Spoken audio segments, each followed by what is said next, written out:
Hi, ഞാൻ doctor Shanoob Rahman, dentist ആണ്. Ugly duckling stage പല പാരൻസും ഇത് കേട്ടിട്ടുണ്ടാവില്ല, പക്ഷെ കണ്ടിട്ടുണ്ടാവും.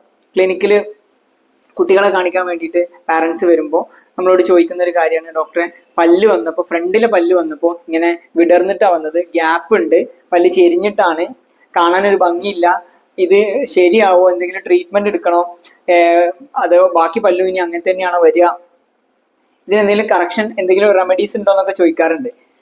ഇവിടെ നമ്മൾ പാരൻസ് യാതൊരു രീതിയിലും വെറീഡ് ആവേണ്ട കാര്യമില്ല. ഒരു കുറച്ച് നാളത്തേക്ക് മാത്രം നിലനിൽക്കുന്ന ഒരു കണ്ടീഷനാണ്. ഇതിനെ അഗ്ലി ഡക്ലിംഗ് സ്റ്റേജ് എന്ന് പറയാൻ കാരണം കുറച്ച് നാളത്തേക്ക് ഈ ഒരു അഭംഗി ഉണ്ടാവും, അതുകൊണ്ട് തന്നെയാണ് ഇതിന് അഗ്ലി എന്ന് പറയുന്നത്. മാത്രമല്ല ഇത് ഓട്ടോമാറ്റിക്കലി കറക്റ്റിംഗ് ആണ്, സെൽഫ് കറക്റ്റിംഗ് അനോമലി എന്നാ പറയാം. അതുകൊണ്ട് തന്നെ നമ്മൾ പ്രത്യേകിച്ച് ട്രീറ്റ്മെന്റ് ഒന്നും എടുക്കേണ്ട കാര്യമില്ല. ഈ ചെരിഞ്ഞ് നിൽക്കുന്ന ഫ്രണ്ടിലെ 2 പല്ലിന്റെ തൊട്ടപ്പുറവും അതിന്റെ അപ്പുറമുള്ള പല്ല് വരുമ്പോഴേക്കും ഇതെല്ലാ പല്ലുകളും ഗ്യാപ്പുകളെല്ലാം ക്ലോസ് ആയി ഓട്ടോമാറ്റിക്കലി അതിന്റെ കറക്റ്റ് പൊസിഷനും കറക്റ്റ് അലൈൻമെന്റിലേക്ക് വന്ന് ഓട്ടോമാറ്റിക്കലി ഇത് കറക്റ്റ് ആവും.